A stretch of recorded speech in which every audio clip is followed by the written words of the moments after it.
ਸਤਿ ਸ਼੍ਰੀ ਅਕਾਲ ਸਾਰਿਆਂ ਨੂੰ। ਮੈਂ ਜਸਮੀਤ ਭਾਟੀਆ ਔਰ ਜਿਵੇਂ ਕਿ ਮੈਂ ਆਪਣੇ ਸ਼ੋਜ਼ ਦੇ ਦੌਰਾਨ ਕੋਰਸਿਸ ਡਿਸਕਸ ਕਰਦਾ ਰਹਿੰਦਾ ਸਟੂਡੈਂਟਸ ਦੇ ਨਾਲ ਕਿ ਕੋਈ ਬੀਟੈਕ ਮਕੈਨੀਕਲ ਹੈ ਉਹਨਾਂ ਨੂੰ ਕਿਹੜਾ ਕੋਰਸ ਸੂਟ ਕਰਦਾ ਹੈ, ਸੋ 12th ਨਾਨ ਮੈਡੀਕਲ ਹੈ ਉਹਨਾਂ ਨੂੰ ਕਿਹੜੇ ਕੋਰਸਿਸ ਸੂਟ ਕਰਦੇ ਆ। ਸੋ ਅੱਜ ਦੇ ਸ਼ੋਅ ਦੇ ਦੌਰਾਨ ਆਪਾਂ ਸਿਵਲ ਇੰਜੀਨੀਅਰਿੰਗ ਨੂੰ ਰਿਲੇਟਡ ਕੋਰਸਿਸ ਡਿਸਕਸ ਕਰਾਂਗੇ। ਕੁਝ ਯੂਜੀ ਕੋਰਸਿਸ ਵੀ ਡਿਸਕਸ ਕਰਾਂਗੇ, ਕੁਝ ਪੀਜੀ ਕੋਰਸਿਸ ਵੀ ਡਿਸਕਸ ਕਰਾਂਗੇ। ਸੋ ਜਿਹੜੇ ਸਟੂਡੈਂਟਸ +2 ਨਾਨ ਮੈਡੀਕਲ ਹੈ they can take up the undergraduate courses and ਜਿਹੜੇ students post graduate BTech civil ਹੈਗੇ ਆ they can take up those post graduate civil engineering courses and ਤੁਸੀਂ I feel ਕਿ ਸਾਨੂੰ knowledge ਨਹੀਂ ਹੁੰਦੀ ਕਈ ਵਾਰੀ ਅਸੀਂ ਜਦੋਂ ਅਪਲਾਈ ਕਰਦੇ ਆ। so through these videos we try to tell you ਕਿ which courses are suitable for you and you can take up these courses। so BTech civil ਤੋਂ ਹੀ ਸ਼ੁਰੂ ਕਰਦੇ ਆ ਕਿ ਕਿਹੜੇ BTech civil ਵਾਲੇ ਸਟੂਡੈਂਟਸ ਕਿਹੜੇ ਕੋਰਸਿਸ ਲੈ ਸਕਦੇ ਆ। ਸੋ ਜੈਨਰਿਕ ਜੇ ਮੈਂ ਗੱਲ ਕਰਾਂ ਤਾਂ BTech ਸਟੂਡੈਂਟਸ ਪ੍ਰੋਜੈਕਟ ਮੈਨੇਜਮੈਂਟ ਦਾ ਰੈਗੂਲਰ ਜਿਹੜਾ ਕੋਰਸ ਹੈਗਾ, ਕਾਮਨ ਕੋਰਸ ਹੈਗਾ ਜਿਹੜਾ ਕੋਈ ਵੀ BTech ਸਟੂਡੈਂਟ ਲੈ ਸਕਦਾ ਹੈ। ਸੋ ਪ੍ਰੋਜੈਕਟ ਮੈਨੇਜਮੈਂਟ ਦਾ ਇੱਕ ਜਿਹਨੂੰ ਕਹਿੰਦੇ ਆ ਵੈਰੀ ਕਾਮਨ ਜਿਹੜਾ ਕੋਰਸ ਹੈ ਉਹ ਸਟੂਡੈਂਟਸ ਲੈ ਸਕਦੇ ਆ। ਸੋ ਕੋਈ ਵੀ ਸਟੂਡੈਂਟ ਆ ਉਹ ਪ੍ਰੋਜੈਕਟ ਮੈਨੇਜਮੈਂਟ ਦਾ ਕੋਰਸ ਲੈ ਸਕਦੇ ਆ। and project management is really ਜਿਹਨੂੰ ਕਹਿੰਦੇ general course and anybody can choose the project management course।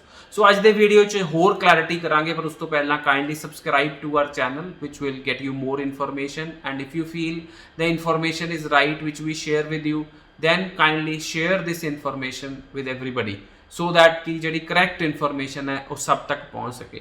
ਸੋ ਸਾਰੇ ਕਾਲਜਿਸ ਤਾਂ ਨਹੀਂ ਮੈਂ ਡਿਸਕਸ ਕਰ ਸਕਦਾ ਅੱਜ ਦੇ ਇਸ ਵੀਡੀਓ 'ਚ because their list is too long, but ਅੱਜ Saint Clair, Conestoga, Loyalist, Niagara, ਸੂ, Seneca, Fleming, Northern, Lambton and M college ਬਾਰੇ ਡਿਸਕਸ਼ਨ ਕਰਾਂਗੇ। ਸੋ ਮੇਰੀ ਕੋਸ਼ਿਸ਼ ਹੁੰਦੀ ਹੈ ਕਿ ਆਪਾਂ ਵੱਖ ਜਗ੍ਹਾ ਦੇ ਕਾਲਜਿਸ ਡਿਸਕਸ ਕਰ ਲਈਏ। ਸੋ ਸੇਂਟ ਕਲੇਅਰ ਕਾਲਜ ਵਿੱਚ ਕਿਹੜੇ ਪ੍ਰੋਗਰਾਮਸ ਹੈਗੇ ਆ for related to civil engineering, ਜਿਹੜੇ BTech ਸਿਵਲ ਵਾਲੇ ਵੀ ਕਰ ਸਕਦੇ ਆ ਔਰ +2 ਨਾਨ ਮੈਡੀਕਲ ਵਾਲੇ ਸਟੂਡੈਂਟਸ ਵੀ ਕਰ ਸਕਦੇ ਆ।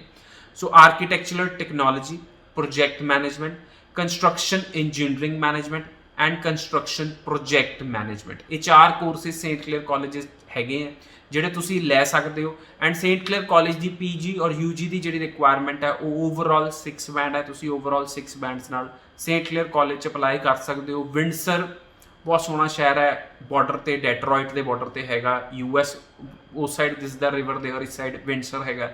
ਸੋ ਮੇਰੀ ਕੋਸ਼ਿਸ਼ ਹੁੰਦੀ ਹੈ ਪਰਸਨਲੀ ਸਾਰੇ ਕਾਲਜਿਸ ਵਿਜ਼ਿਟ ਕਰਕੇ ਆਵਾਂ to see where the students will be studying. So ਬਹੁਤ ਸੋਹਣਾ ਸ਼ਹਿਰ ਹੈ ਵਿੰਡਸਰ, ਤੁਸੀਂ ਜਾ ਸਕਦੇ ਹੋ ਪੜ੍ਹਨ ਲਈ। ਐਂਡ ਓਨਟਾਰੀਓ ਵਿੱਚ ਹੈ Saint Clair college and overall 6 band ਦੇ ਨਾਲ ਤੁਸੀਂ ਅਪਲਾਈ ਕਰ ਸਕਦੇ ਹੋ। ਐਂਡ ਫੀਸ ਵੀ ਜੇ ਮੈਂ ਗੱਲ ਕਰਾਂ ਤਾਂ ਸੇਂਟ ਕਲੇਅਰ ਕਾਲਜ ਦੀ ਅਫੋਰਡੇਬਲ ਹੈਗੀ ਹੈ, 15,500 ਤੋਂ ਲੈ ਕੇ 16,500 ਦੇ ਵਿੱਚ ਹੈ ਫੀਸ, ਵਿਚ is again an affordable fee. So Conestoga College environmental building science और कंस्ट्रक्शन प्रोजेक्ट मैनेजमेंट का पोस्ट ग्रैजुएट कोर्स है। सो कोनेस्टोगा कॉलेज जे तुसी पोस्ट ग्रैजुएट कोर्स अप्लाई करते हो तो 6.5 band, no band less than 6 and if you apply for an undergraduate course तो overall 6 band के नाल कोनेस्टोगा कॉलेज तुसी अप्लाई कर सकते हो। So Conestoga college is in Kitchener which is the Doon educational region जिस Waterloo, Doon, Kitchener, Brantford, Guelph सारे छोटे शहर कंबाइन आ जाते हैं। And Conestoga College is a prominent location which is like 1.5 hours from Toronto and it's on the way to Windsor. So Conestoga College is on the way to Windsor. So when I was traveling to Windsor, so I stopped at Conestoga College and then we traveled to Windsor. So they are really connected. So it's 1.5 hours drive from Toronto to Kitchener and then 3.5 hours more to Windsor. So it is like 5 hours, Windsor is 5 hours from Toronto downtown.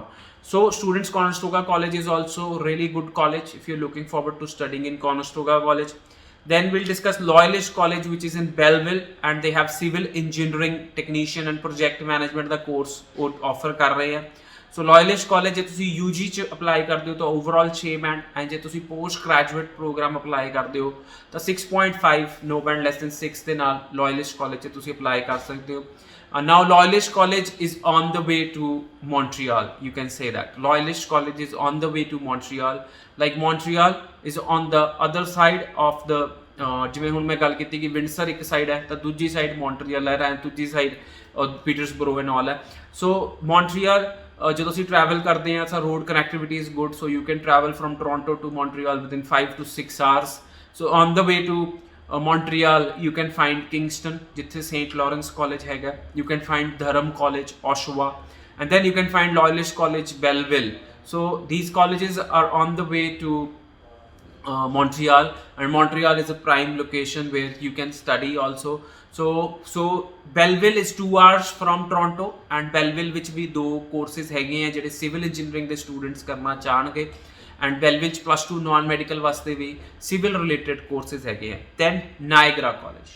So Niagara College is on the Niagara Falls, and 2 campuses ਹੈਗੇ ਆ, Niagara on the Lake and Welland campus. So 2 campuses are there for Niagara College.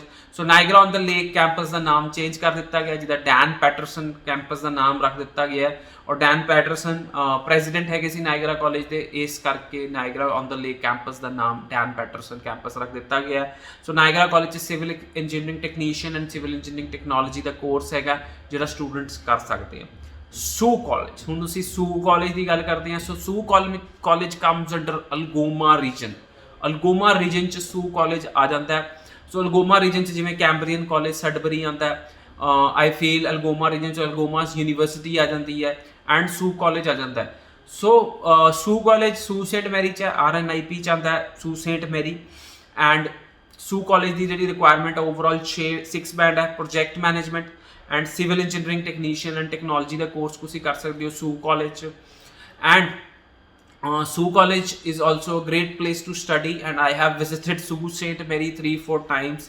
So students, जब तक मैं खुद नहीं visit करता college, I feel I need to see where the college is, how's the city, and J college international department कितना students ਨੂੰ services provide ਕਰ ਰਿਹਾ.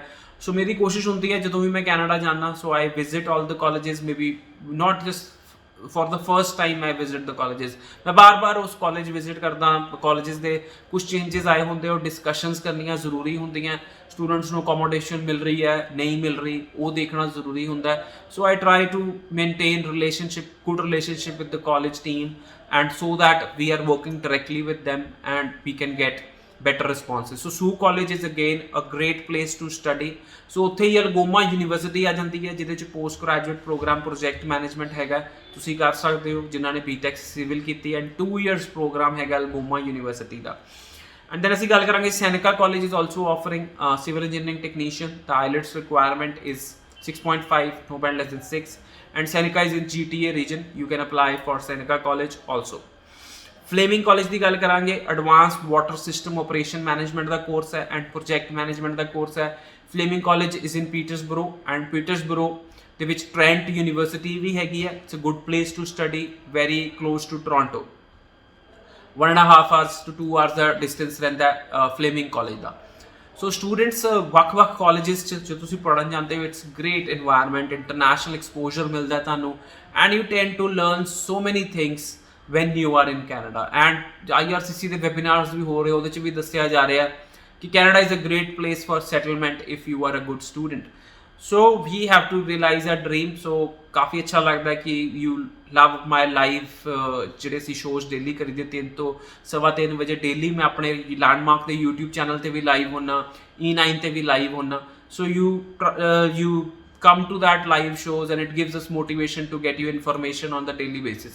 And students are requesting me ki sir is course bare dasso, is stream bare dasso. So I am trying to gather that information and trying to share with you. So ਫਿਰ ਅਸੀਂ ਗੱਲ ਕਰਾਂਗੇ Northern College ਦੀ, ਜਿੱਥੇ water and waste water system operations ਦਾ program ਹੈਗਾ. Northern College is in Timmins, ਜਿੱਥੇ gold minus ਬਹੁਤ ਜ਼ਿਆਦੀਆਂ ਹੈਗੀਆਂ, ਐਂਡ ਮੈਨੂੰ ਨਹੀਂ ਲੱਗਦਾ ਕਿ ਕੋਈ ਵੀ, ਬਹੁਤ ਘੱਟ ਕੰਸਲਟੈਂਟ ਹੁੰਦੇ ਆ ਕਿ ਟਿਮਿੰਸ ਜਾ ਕੇ ਆਣ. So I have visited Timmins also. It's a small city with 40,000 population. So ਮੈਂ ਦੱਸਾਂ students, there are cities in Canada which have 4,000 population also, but there are job opportunities there. So don't see a city by a population thing. So you can go get a job and you can really stay there, and it is really peaceful because ਜਦੋਂ ਤੁਸੀਂ ਆਪਣੇ ਘਰ ਤੋਂ college ਜਾਂਦੇ ਹੋ, so it is less distance, and ਤੁਸੀਂ ਆਪਣੇ college ਤੋਂ ਘਰ ਜਾਂਦੇ ਹੋ, ਇਟ ਇਜ਼ ਲੈਸ ਡਿਸਟੈਂਸ. ਤੁਸੀਂ ਕੰਮ 'ਤੇ ਜਾਂਦੇ ਹੋ, ਘੱਟ ਟਾਈਮ ਲੱਗਦਾ. ਤੁਸੀਂ ਕੰਮ ਤੋਂ ਘਰ ਆਉਂਦੇ ਹੋ, ਘੱਟ ਟਾਈਮ ਲੱਗਦਾ. whereas in big cities you tend to spend lot of time traveling, which indeed you can use it for studying, for working part time, or for enjoying you can use those time. So ਛੋਟੇ cities ਵਿੱਚ ਕੁਝ student ਬਹੁਤ ਜ਼ਿਆਦਾ ਖੁਸ਼ ਹੁੰਦੇ ਆ, ਪਰ ਕੁਝ ਸਟੂਡੈਂਟਸ ਦਾ ਮਾਈਂਡ ਸੈਟਅਪ ਹੁੰਦਾ ਕਿ ਉਹਨਾਂ ਨੇ ਵੱਡੇ ਸ਼ਹਿਰਾਂ 'ਚ ਜਾਣਾ। So it is your preference way you want to go. Lambton College has 3 campuses. One is Mississauga, one is Toronto, another one is Sarnia. So Lambton College is in very high demand. Advanced project management, construction project management, environmental technician, water and waste water systems operation the program ਹੈਗਾ। सो UG programme है environmental technician वाला, and advanced project management and construction project management are post graduate programs. So IELTS requirement is 6.5, no band less than 6, and UG over 6 each the requirement है Lambton College ਦੀ। then ਅਸੀਂ ਗੱਲ ਕਰਾਂਗੇ M College the, which is also offering project management, which is in Quebec. And if you are looking forward to studying in Quebec, the M College is offering a lot of good quality education to students. So student, ਅੱਜ ਦੇ show ਵਿੱਚ ਇਹ ਸਾਰੇ colleges ਹੀ discuss ਕਰ ਸਕਾਂਗੇ, ਕਿਉਂਕਿ ਜਦੋਂ ਜ਼ਿਆਦਾ ਵੱਡਾ ਸ਼ੋਅ ਹੋ ਜਾਂਦਾ ਤਾਂ ਲੋਕੀ ਪਸੰਦ ਨਹੀਂ ਕਰਦੇ। ਸੋ ਅਗਲੇ ਸ਼ੋਅ ਵਿੱਚ ਸਿਵਲ ਇੰਜੀਨੀਅਰਿੰਗ ਦੇ ਰਿਲੇਟਡ ਹੋਰ ਸਾਰੇ ਕਾਲਜਿਸ ਆਪਾਂ ਸ਼ੇਅਰ ਕਰਾਂਗੇ। ਸੋ ਲੈਂਡਮਾਰਕ ਇਮੀਗ੍ਰੇਸ਼ਨ ਬਹੁਤ ਸਾਰੇ ਕਾਲਜਿਸ ਰਿਪਰੈਜ਼ੈਂਟ ਕਰਦੀ ਹੈ ਕੈਨੇਡਾ 'ਚ, ਐਂਡ ਅਸੀਂ ਕੋਸ਼ਿਸ਼ ਕਰਦੇ ਹਾਂ ਕਿ ਡਾਇਰੈਕਟਲੀ ਸਾਰੇ ਕਾਲਜਿਸ ਨਾਲ ਕੰਮ ਕੀਤਾ ਜਾਏ ਤਾਂ ਕਿ ਸਟੂਡੈਂਟਸ ਨੂੰ ਅੱਛੀਆਂ ਸਰਵਿਸਿਜ਼ ਦਿੱਤੀਆਂ ਜਾਣ। ਸੋ ਜੇ ਤੁਸੀਂ ਸਾਡੇ ਆਫਿਸਿਸ ਵਿਜ਼ਿਟ ਕਰਨਾ ਚਾਹੁੰਦੇ ਹੋ ਤਾਂ ਬੇਸ਼ੱਕ ਵਿਜ਼ਿਟ ਕਰ ਸਕਦੇ ਹੋ, ਔਰ ਜੇ ਤੁਸੀਂ ਮੈਨੂੰ ਮਿਲਣਾ ਚਾਹੁੰਦੇ ਹੋ ਤਾਂ ਅਪਾਇੰਟਮੈਂਟ ਲੈ ਕੇ ਮੈਨੂੰ ਵੀ ਮਿਲ ਸਕਦੇ ਹੋ। ਸੋ ਕਾਲ ਕਰ ਸਕਦੇ ਹੋ 90413 90412, ਐਂਡ ਤੁਸੀਂ ਈਮੇਲ ਕਰ ਸਕਦੇ ਹੋ info@landmarkimmigration.com। Thank you so much.